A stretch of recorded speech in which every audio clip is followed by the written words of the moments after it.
Welcome back to Stories Sustain Us, the podcast where we delve into the incredible journeys of those making a lasting impact on our world.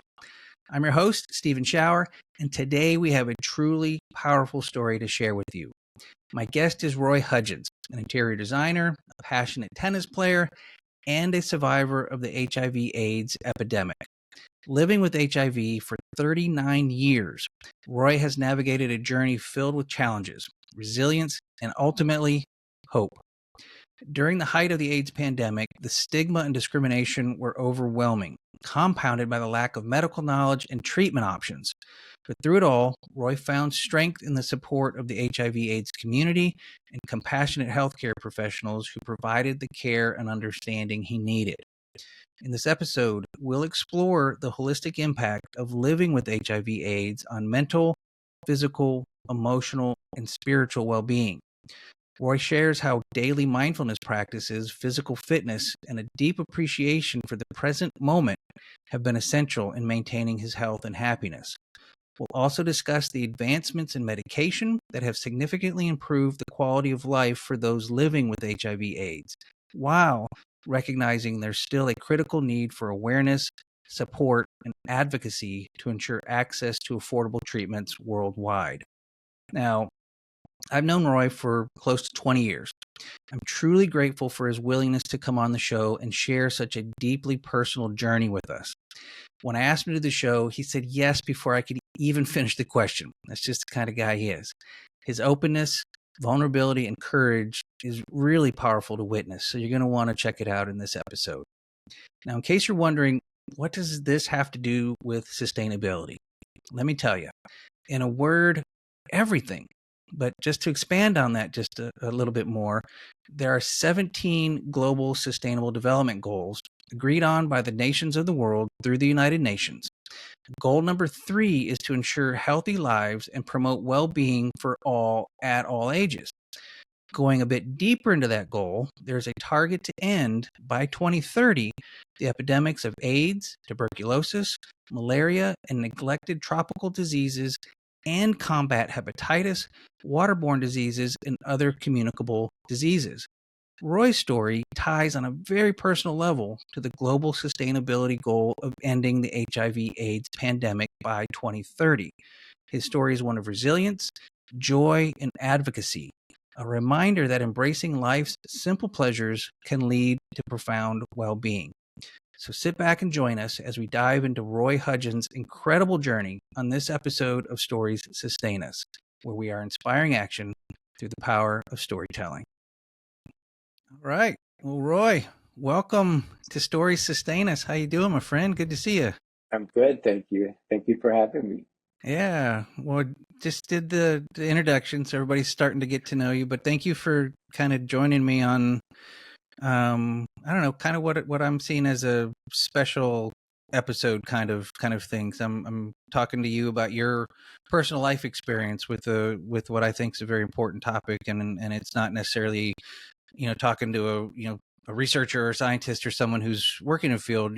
I'm talking to someone who's lived on the front lines of the AIDS crisis the AIDS pandemic that the world is still in. 40 years later or so, we're still in this pandemic. So I appreciate you very much, sharing your personal journey and story as part of this kind of episode of Stories Sustain Us. So thanks for being here. My pleasure. Thank you for having me, and congratulations on your podcast. Yeah, I'm having fun with it. So getting to chat with old friends like you and new people all around the world. It's been a blast. So it's been fun. So thank you. Appreciate it. So so we're going to jump into your story, Roy. Tell me Roy's story. How you doing? What's childhood like, and what's life been like for you? Well, first of all, I'm great. Thank you. Living in LA, standing in my kitchen with a view of the Hollywood Hills in my humble little apartment, and I'm loving life. So that's who I am right now. That's a beautiful place to be. Yeah, I love it here. Well, you're in the same climate, so Yeah. Yeah, thank you for inviting me and talking about the AIDS epidemic and the current state and the future of it. But I have been HIV positive for 29 years, I think. I think it's 29 or 30. I'm not sure. I can't remember.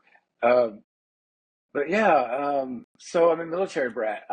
Yeah. I'm number six of seven children, six boys and one girl. And we moved almost twice a year. We lived in 22 different states, and I was born in Turkey. Wow. So yeah, and I I guess it was, I don't know, remember when, but I definitely knew I was different, special, Yeah. and it was not okay to be gay. And my family were military, and Yeah. um, so there was just that. But I guess it was, I think I was 19 years old. I went to a gay bar, and I saw this guy, and he looked like Ricky Ricardo, and he had slick back hair, and he was very handsome, Yeah. and he came up and said hi to me, and I was like, no way. Anyways, that's And kind of how this it happened. was where was this? San Antonio at the San Paper Antonio. Moon. Yeah. Um, First thought was someone like that would never like me. Next thing you know, he's like, "Hello." So we never left each other's side Yeah. until he died of AIDS 10 years later from Yeah. when we met. But When did you said you were 19? When he was died that? in he died in 1995. 95. So you met in the mid No, 80s? yeah, I was 19 in 86, Yeah. 7. Yeah. Yeah, so we started a life together, and it was it's just tough back then to be out or um, but what happened was we made a successful business, and we were rocking along, and our nieces and nephews spent holidays at our home. So there was a little bit of like, don't talk about it, but everyone loved to be around us. Yeah. Both families, it was kind of a Yeah, hush yeah, secret. Yeah. yeah, there's a little bit. Yeah, that's hard, man. But so one day he got sick. He got a super high temperature, and he his doctor tested him, and he had full blown AIDS. Yeah. And I tested positive for AIDS, and so we didn't know anything. Like And nobody. when was this? It was This early was like 90s at this point? early 90s. Yeah. We had no idea. Like I didn't Yeah. know you could drink a Coke after someone with AIDS. Like I had no idea. Yeah. And but I will say our families rallied around us. But so here's the thing. Back then there was no drugs for it until AZT came out. Yeah. And like for example, so what it was like was this. Rico got everything you could get without an immune system. He got a parasite in his brain. He went completely blind. He had his bones were rotting, and they would send him home from the hospital with open wounds to heal, with 6 feet of packing that I had to dress him Oh, with. wow. They sent a blind lady over to teach us how to be blind. And it was just one thing after another. Yeah. Um, Early on, when we were first diagnosed, I was the best man at my brother's wedding, and my sister was coming to get Rico and I to take us to Louisiana, but I had a tooth that needed pulled, and to get she called around to dentists in San Antonio to get my tooth pulled, and um, it took her 14 dentists to find one that would pull my tooth because I No was, one would work on you. yeah. And so she took me to this dentist. She's holding my arm. We walk in, and the whole staff is lining the walls in full Kim gear. And I remember walking down the hall thinking, I do not belong on. That's the first time I didn't believe I belonged on this planet.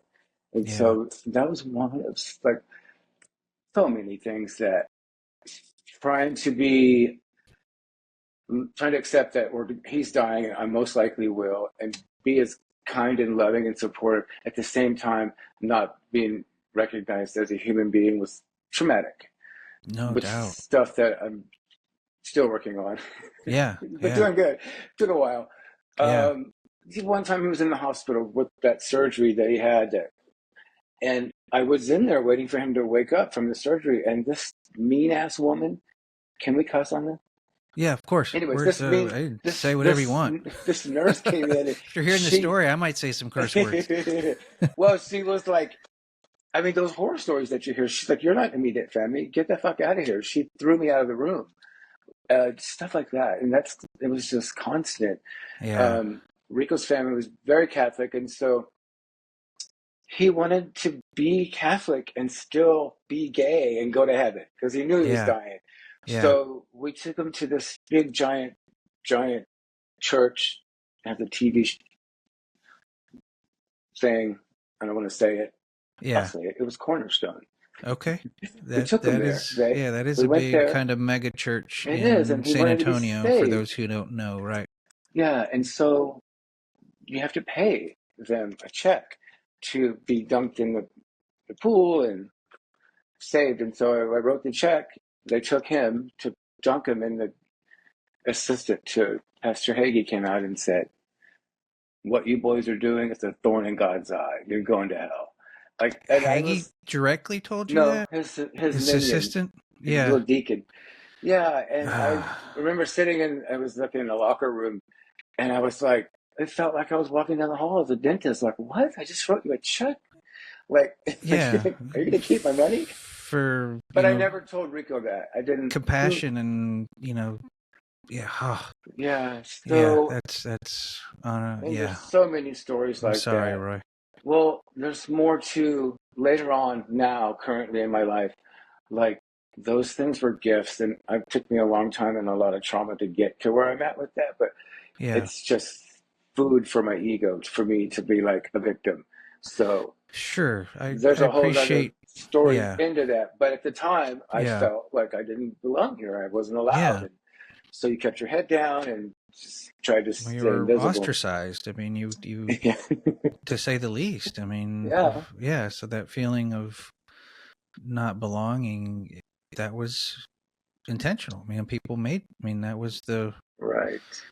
being told something like that. That is not kindness. That's not compassion. That is, the opposite of that. So my heart Yeah. goes out to you. I know some of these stories because you and I know each other, but it's Hmm. still, thank you for your vulnerability and honesty and Sure. sharing with some of those hard, tragic stories. I mean, Yeah. so Yeah. please go Yeah. It was on. a. Where do you want to pick up? Well, it I was a guess. difference. Well, here's the thing about Yeah. sustainability and about medications and what we can do to keep people from dying. And so Yeah. back then it was different. Like he was given AZT. And so AZT was described to us by our doctor as if you have a flower bed, and in that flower bed is a little weed, and you take this gigantic weed eater to get that weed, you mutilate a bunch of You're flowers. gonna mow That's everything what else down. that's what Yeah. AZT was. It was like coming through. And Yeah. so when the cocktail finally came out, the combination, it was like a little handheld weed eater. And so Rico Yeah. was short 8 months before the cocktail came out before he died. Mm-hmm. That's why I'm alive. Mm. But before that, he was on a lot of test drugs. We were on everything possible. Like there's a he had thrush, which was like a foaming of the mouth, and Mm-hmm. he's the reason that there is a um, yeast infections for women. They take itraconazole and itraconazole. He was the reason they have that drug. He was one of the people that was tested. So there's a lot of things that came out. Like I take a pill once a day to that gives me the fullness of life. I Mm-hmm. play tennis. I ride my bike to work. I play big boy tennis. I hit with the college kids. It's because of that little pill that I got to take because of people like Rico that, you know, Yeah. took. So yeah, that's what it Did you was like. find that the medical community, was obviously with the dentist experience didn't sound at all that helpful, but were you finding more help amongst the MDs and the doctors or was it kind of No, some didn't no. know what to do with you because it was still so novel It, and yeah, scary, I'm sure for everybody, but or how was your experience obviously testing all of these things and going through all of that? Was there any compassion in that process, or were you just kind of like, yes. here, try this and call No, me later or what? yes. Yeah. It was. it was inside the community of doctors and nurses that were HIV and AIDS doctors and Yeah. nurses in the clinics. Amazing. I mean, you're in the, it's a different time. You're sitting in the waiting room with a bunch of people that are they're dying. They have Yeah. lesions and they're wasting, and you're like, oh my God, like this is what I have to look forward to. So it was just awful. It was an Yeah. awful, awful experience. I remember taking Rico one time to so many doctor's appointments.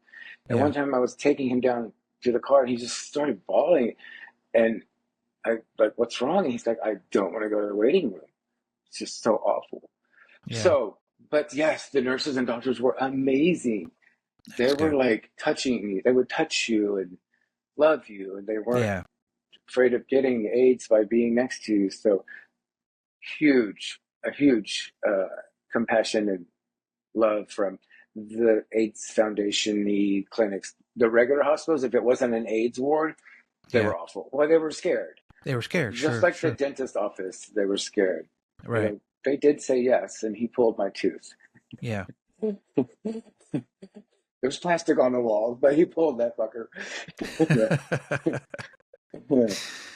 So, Wow. so here I am, uh,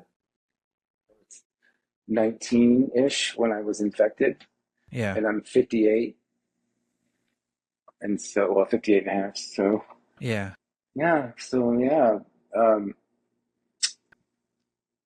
it was, so with that, I was thinking about what that does to people like me that are in their 50s or 60s that survived the AIDS epidemic. I'm healthy.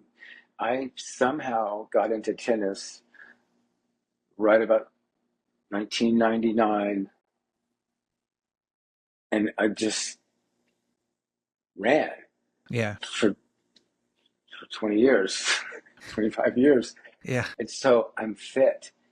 And because the AIDS virus takes a toll on you. When I was taking medications, the cocktail, Yeah. it would you have to keep testing your T cells back then because the virus mutates and the medication is no longer effective, so you have to switch up the cocktail. There were like 12 sequences of the cocktail that they could switch it around to trick the virus. I had gone to the last one. Like I was, it would be okay for a year or two, and then my T cells would drop, and it's like we got to switch the cocktail up. And so I remember Yeah. one time my doctor's like, "This is the last combination for you." Okay, and then So how long did the that go on? You for know. until I got the single pill, which was probably maybe 10 years ago Yeah. ish. So So almost 20 years I of was racing against the changing clock. Yeah. the cocktails, Hmm. constantly test. How often were you testing? So at the beginning, Quarterly, every other oh year. I mean, no, every 6 months, every year. How often were you like testing? in the beginning, weekly, Oh yeah, then yeah, every yeah, 2 months, 3 months, 6 months, and then got to a yeah, year, and now it's a year. I just got my test like the other day, yeah, and it's 100% undetectable.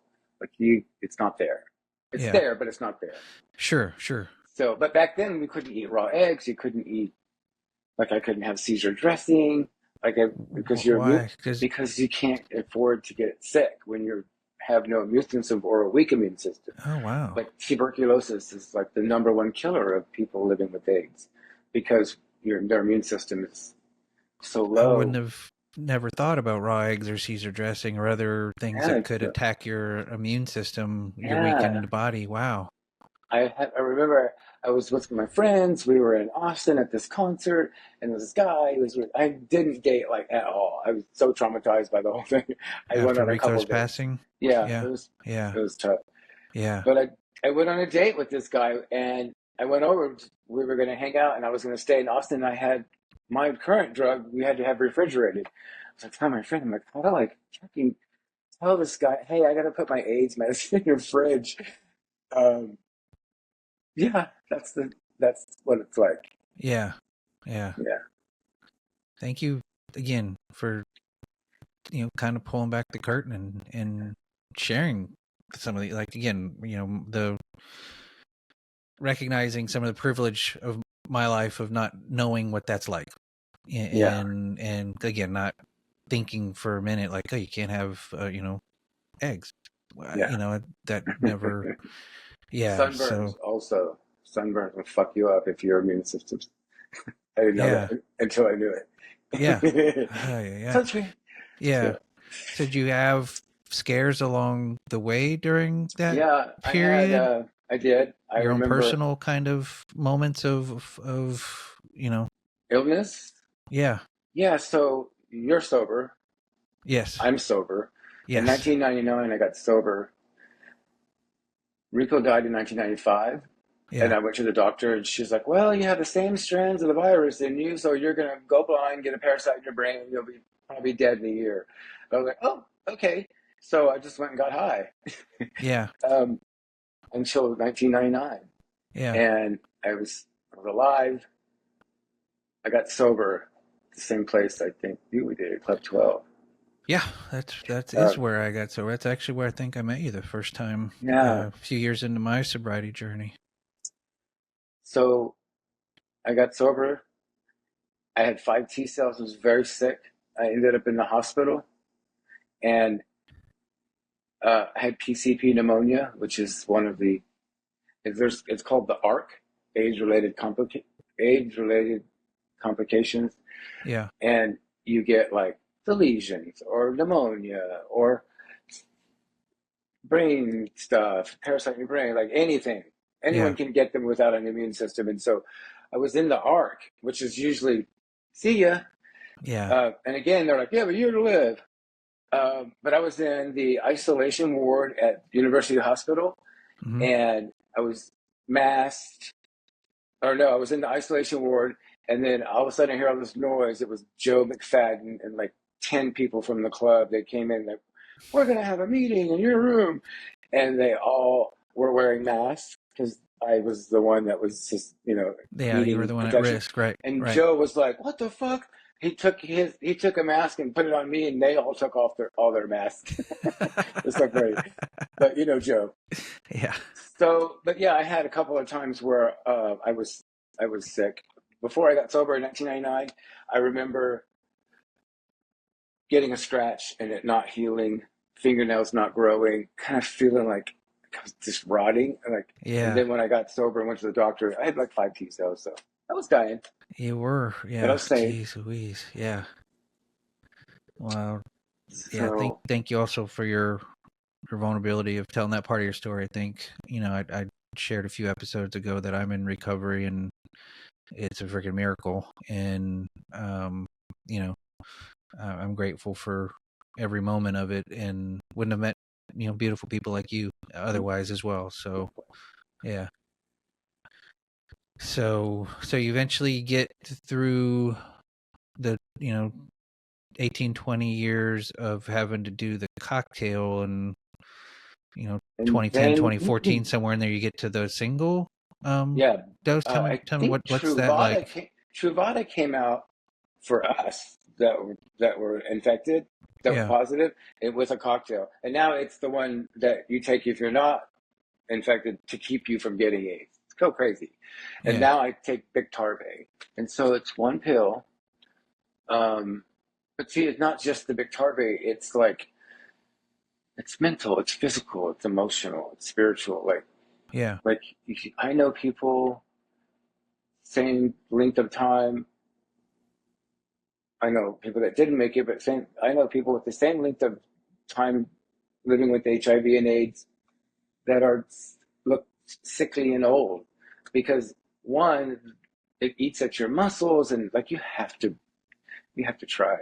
You Yeah. have to try to stay You ahead have of to it. work every day. Yeah. Yeah, and so fortunately I just was hiding on the tennis court. Yeah. I would only play singles, but I played like 8 hours a week.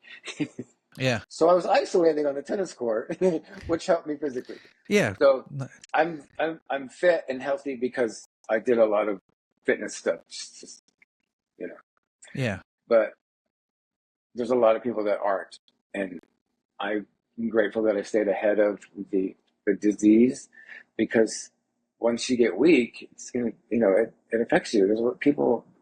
There's so many people that are still dying from it, Yeah. and you just don't think about it because it's not in the news. Yeah. So Yeah. I saw a report, I mentioned to you and at the introduction talked about that new report that came out from UNAIDS. This is, we're mid-September now with this release, but the report came out in middle of July a few months ago, and a horrible statistic of every minute somewhere around the globe there's someone dying of AIDS related complications. So there's miracle stories such as yours, but there's certainly pretty dramatic inequalities in other places around the world, and in those places there's inequalities between who has access, men or women, or what type of work they do, if they're in the sex trade or in some of these places. I mean, it's just, there's still a lot that we collectively as humanity needs to do, in my opinion, to help get this pandemic eradicated, if certainly not more manageable around the world, like you're managing your disease. So um I wish I so what would. I wish we could see a component of some component of the medication, but like with early detection, with like meditation, mindfulness. That's what changed for me. Yes, I yeah, take that pill every day and I'm grateful for it. I'm not going to not take it. yeah, But the quality of my life has gotten so much better learning how to meditate, learning how to be of service. yeah. It pays so heavy uh, when you practice mindfulness, service. Yeah, Tell me. especially for those that have been traumatized, like that stuff. I thought it was fine. I was living my life. Everything was great, and then it wasn't. I had a Yeah, wise friend that said, "Roll it. Everything buried is alive and growing, and it's gonna come out someday. Just not sure when or where." It came yeah, out. yeah. So I've done all the Eckhart Tolle, Science of Mind, Emmett Fox, Sadhguru. I'm just got my completion, my Isha. The one thing for me that's changed me the most, was being of service and recovery. And I'm currently doing the work with Byron Katie. Yeah, Fortunately, she lives in California, and so I went to a retreat. It's just 4 questions, but all it does is it's like hand surgery versus putting cream on your hand. Like you question your thoughts. Is it true? You absolutely know it's true. Who would you be without that thought? How do you treat yourself and others when you believe that thought? What addictions do you participate in? And then you turn it around. Like, so I'll give you a little quick example. yeah, I had, please. okay, so actually went to Ojai because my boyfriend Kent, he's like really involved in Byron Katie, and I'm like, okay, I'll go. So we go, and there's a couple hundred people at these events. I didn't know, but at the end of each event, she pulls someone from the audience and puts them on stage, and she does the work with you. And she Yeah, pulled me, she picked me. Like, right I on. love, so I was doing the work on my form, I was doing the work on, I don't want to hurt anyone's feelings, but during when Rico and I were together, there were family members that I felt didn't treat me right, and Yeah, yeah, and I felt like they wanted me to die and not him, and I I carried that with me, like just I don't know if it was true, but that's what my brain told me. that's So she sure. had me do the work on that, and it took she let me come to my own answers without her putting words in my mouth. And it turned out it wasn't true. And she was a beautiful mother to him and me. And Yeah, she managed to bring this large Hispanic Catholic family into our home and let him be Catholic and gay and die of AIDS, believing he would go to heaven. yeah, Like she gave that to him. yeah. Oh, sorry. No, that's friggin' beautiful, man. I mean, that's, thank you for sharing that. That's, I'm Right. And tearing up with you, man. I didn't know that. It came out on stage. I'm like, holy fuck. Yeah, And so I sent her a card and thanked her. And so that's what the work is doing for me. You question your thoughts, ask them if they're true, turn it around, and shabam. yeah, It's the same with anyone. I had a sponsor that would tell me the same thing in different words. So whatever a spirituality guru process, grass under your feet, whatever gets you there, like that's the mana of life, including the medication. Yeah. Yeah. Take your meds. Yeah. So yeah, So do you, so on a daily basis, you take your pill. And I it sounds do. like on a daily basis, you do your mindfulness meditation routines, you do your exercise, your Right. physical fit, you Which eat includes well. riding my bike to work and taking my socks and shoes off in the grass whenever I can.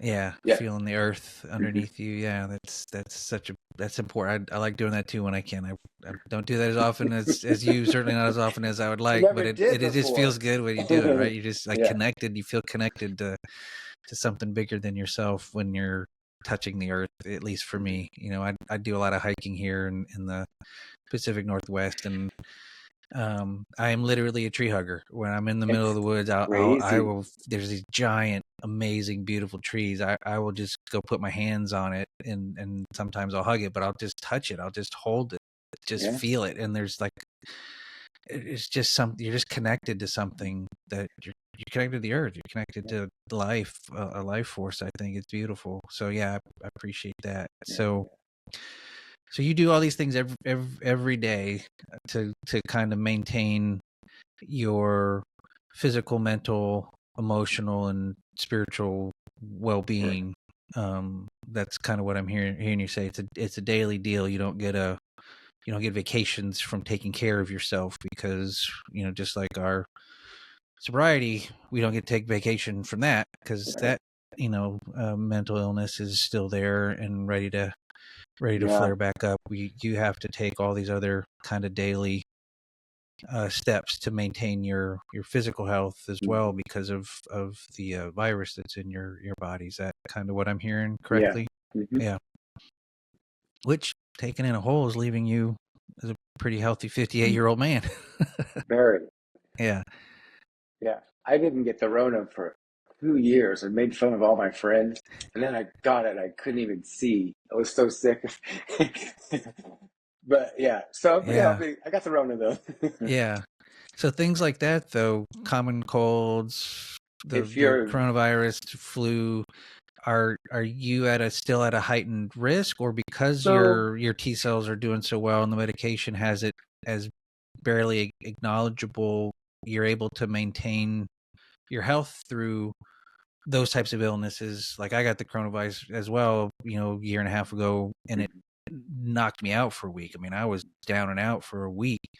Um, but I also wasn't too worried that I wasn't going to recover. I mean, so sure. do you face those types of things differently? Well, so first of all, it's not T cells anymore. Somewhere along the way, 10, 15, 20, I don't know when it shifted, but now they base it on your viral load. Okay. So anything under 200 is like undetectable or is like good. And then like I am zero, I'm undetectable. And so it used to be T cells, but now it's like your viral load. How many viruses are in your body?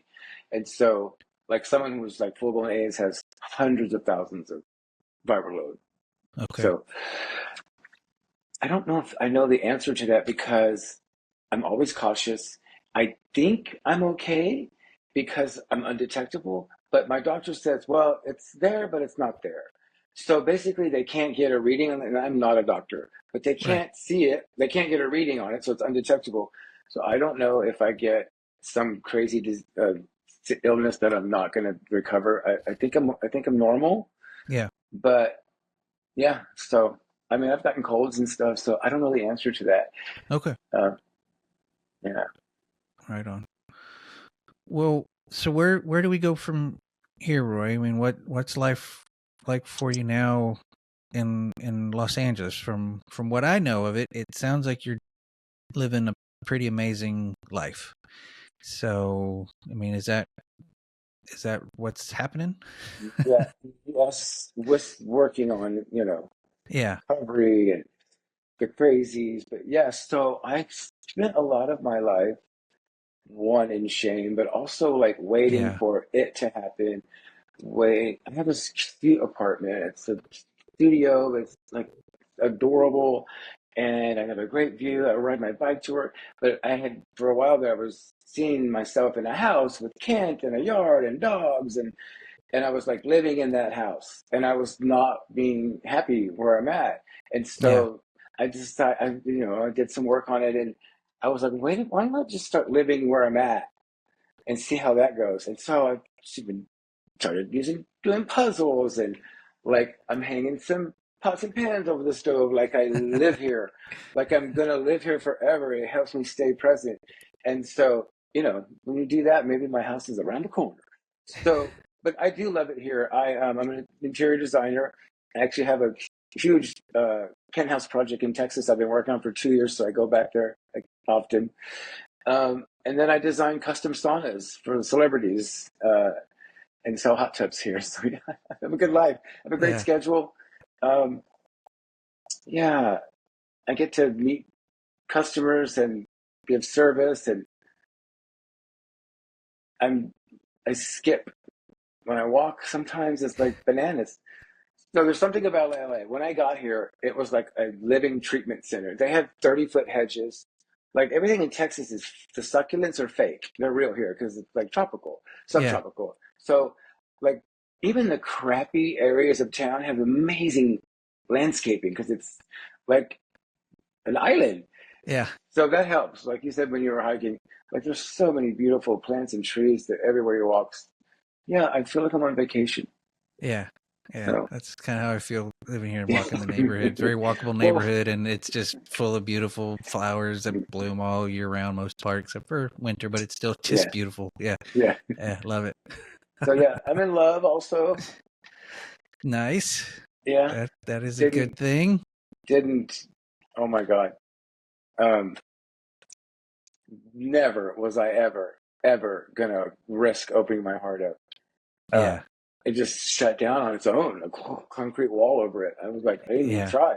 And Rico had died at Christmas, and Yeah. I had the house all decorated in advance for him, and he never came home from the hospital, and I never Mm. celebrated Christmas again. But it wasn't even intentional. I just deleted it.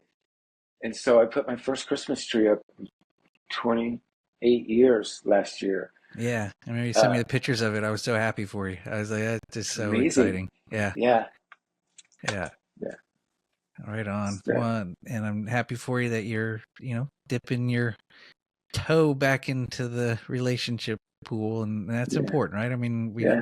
we're social creatures. We're supposed to be, with other people and in connection and relationship. So that's a testament to, like you said, all the work you've done on Yeah, addressing some of those traumatic things that have happened to you in your life. So you are, for me, I appreciate, we share gratitudes almost every day. That's one of our, ways that we're connected and get to know what's going on with each other's life. Is we'll send a little text to each other about what we're grateful for today, and I always appreciate reading what you share, because it's, thank you. I find you to be, just an amazing human being and very inspirational. Thank you. Couldn't be more grateful to know you, call you a friend. Thank you. Yeah. You started that. Do you remember? I was I struggling in San yeah. Antonio 7 years ago, Yeah. 6 years ago, and you called me and said, "So this is what you're going to do. You're going to start making a gratitude list every day, and you're going to send it to me.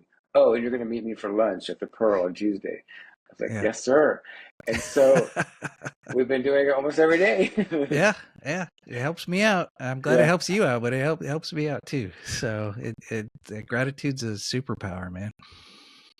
So, well, Roy, what is there anything else that you want to touch on with regards to your personal story? You've shared, a lot, and I'm so grateful for how open and honest you've been with your experience with HIV/AIDS, and I'm immensely grateful for what you've shared today.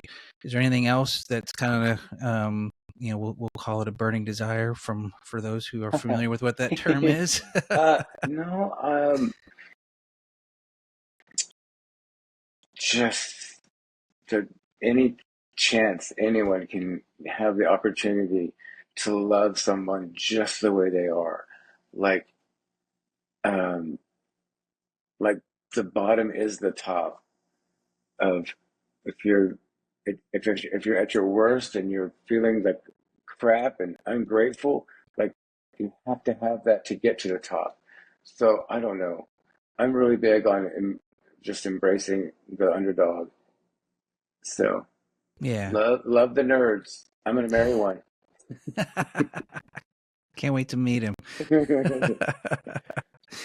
So I appreciate there was a little bit of a call to action there, which I so appreciate. Love everyone, love everybody where they are, love people for who they are, where they are. In the context of this particular episode about the AIDS pandemic, is there anything, any call to action that for anybody listening to this podcast or watching the video? I can't imagine, if anybody, any audience member isn't touched by your story.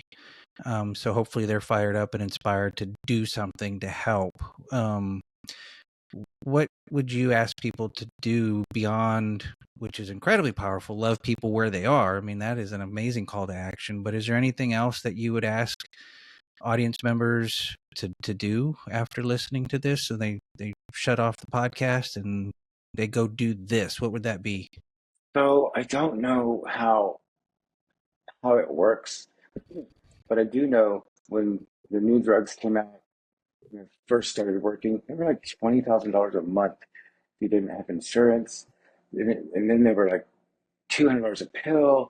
And so the more it worked, the more expensive it got. And so Wow. like I know there's so many people that don't have access to it. So I don't know how this works, but I have a suspicion that when there's profit, there's delays.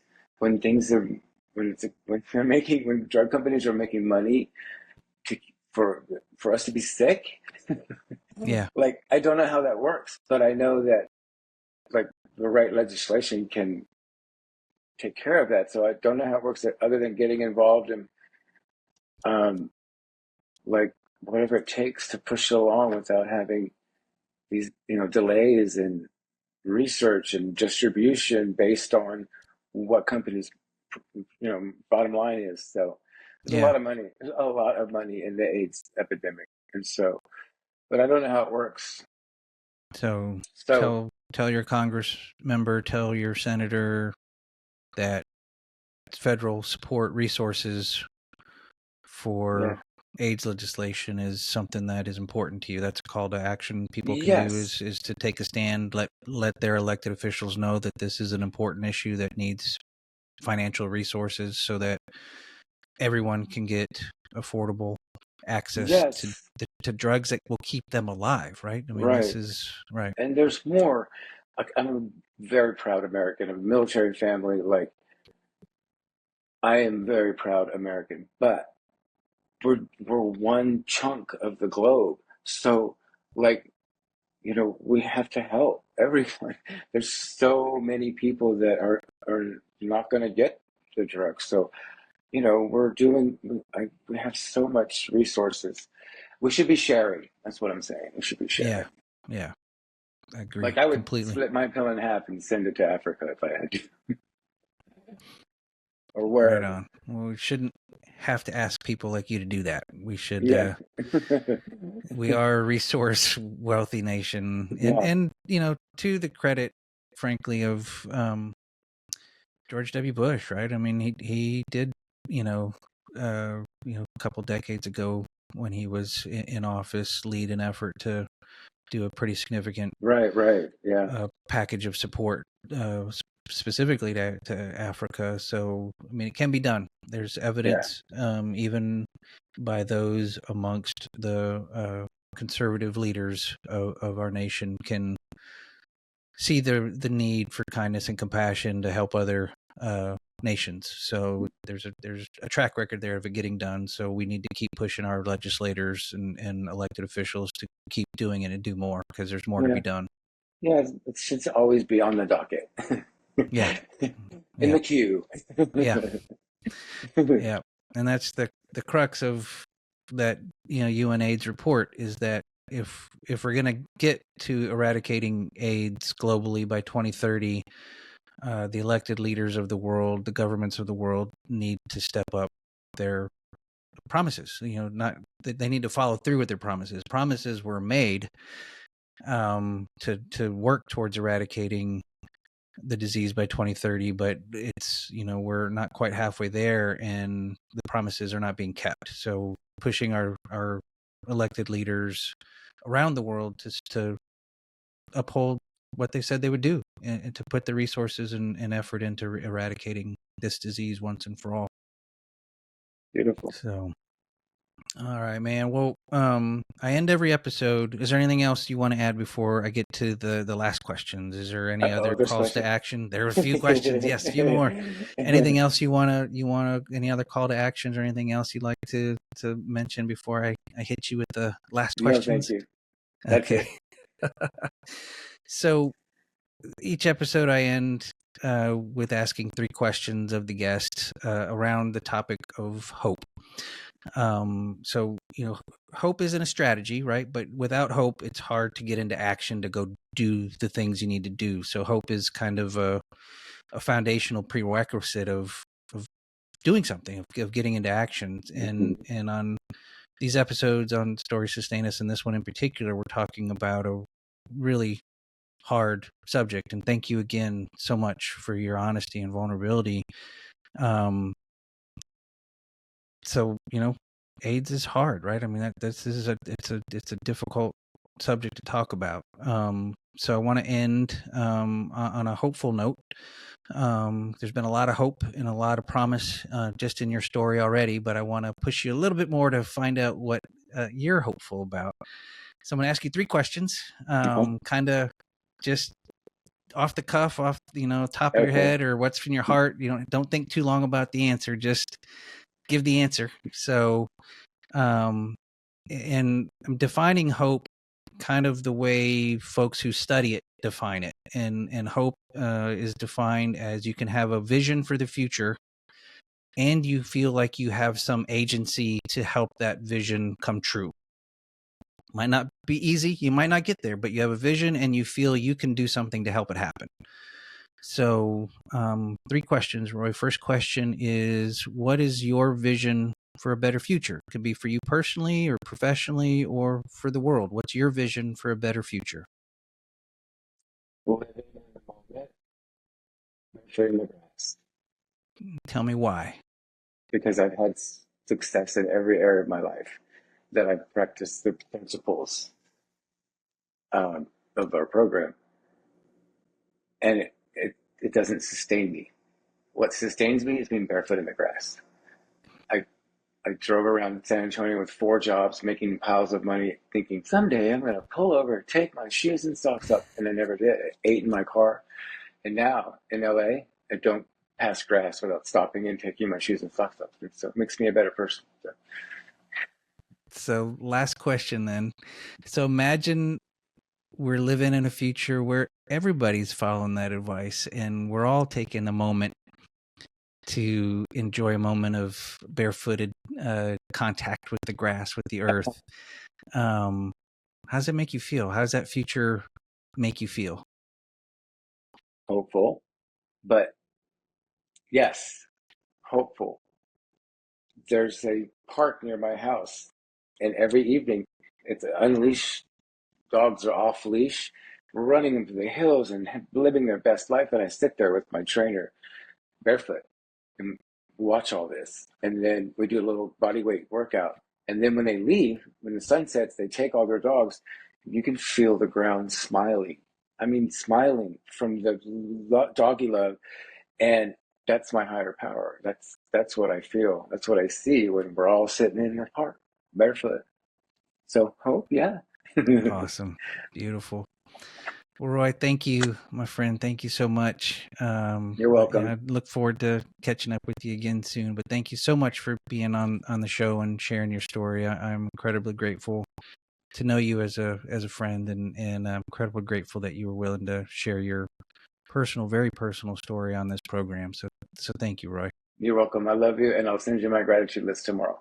I love you too, man. You'll get my gratitude list as well. Take care, brother. All right, thanks. Bye. Bye-bye. That brings us to the end of another amazing episode of Stories Sustain Us. I hope you enjoyed it as much as I did. I want to thank Roy Hudgens for sharing his incredible journey with us today. Roy's story of living with HIV/AIDS is not only powerful, but also deeply inspiring. Roy has given us a window into the immense challenges he and others faced, from the societal stigma and discrimination to the lack of medical knowledge and treatment options, particularly in the early years of the AIDS pandemic. And sadly, around the world, many still face that same stigma and discrimination. Roy's resilience and strength, bolstered by the support of the HIV/AIDS community and the compassion of healthcare professionals, are a testament to the human spirit's ability to endure and thrive. Hearing about the advancements in medication from the early days of AZT to today's single-dose treatments highlights just how far we've come. And yet, as Roy reminded us, there's still so much more to be done. Roy's emphasis on the holistic impact of living with HIV/AIDS, touching on mental and physical, emotional, and spiritual well-being, that resonates deeply with me. His daily mindfulness practices and commitment to physical fitness are a powerful reminder that staying ahead of the disease requires attention to all aspects of our health. And that goes not just for those with HIV/AIDS, but let's face it, that's good advice for everyone. Now, I'm also particularly moved by Roy's call for continued awareness, support, and advocacy, and his reminder to embrace the present moment, finding joy in life's simple pleasures. Walking barefoot in the grass, laughing out loud, or for me, hugging trees while I'm hiking in the forests of the Pacific Northwest. These are the moments that bring true fulfillment, as he so beautifully put it. So I want to ask y'all to do me a favor. Go out when you're done listening to this, take your shoes off, socks off, go walk around barefoot in the grass for a little bit. Sometime soon, do that. And if you do, please message me. Please let me know you did it, because I want to pass on those messages to Roy to let him know that he inspired people to just take a minute for themselves, to be present in a moment and walk barefoot in the grass in their neighborhood park, or wherever they may have grass, their front yard or backyard, or wherever they can get to the nearest bit of grass. Just go walk barefoot and enjoy the present moment for a minute. Let me know how you did it. Let me know how it made you feel. Let me know what it meant to you, so I can pass those messages back on to Roy, so he knows how he inspired people to just be present for just one moment, maybe. So thank you for doing that favor for me. I look forward to getting your messages. Now, before we go, I also want to touch just a bit on the purpose behind this episode. As I mentioned at the beginning of the show, there is a UN Sustainable Development Goal to ensure healthy lives and promote well-being for all at all ages. Now, this includes a target to end the AIDS pandemic and other diseases by 2030. A couple months ago, I think it was in July, a report was released by UNAIDS highlighting that the global fight against AIDS is at a critical juncture. While ending the AIDS pandemic by 2030 is still possible, the world is currently off track. The report stresses the need for increased resources and protection of human rights to reduce new infections and ensure treatment for all. Without bold actions, millions more will need lifelong support. The report warns that the decisions made this year will determine if global targets are met and if the AIDS pandemic can truly be ended by 2030.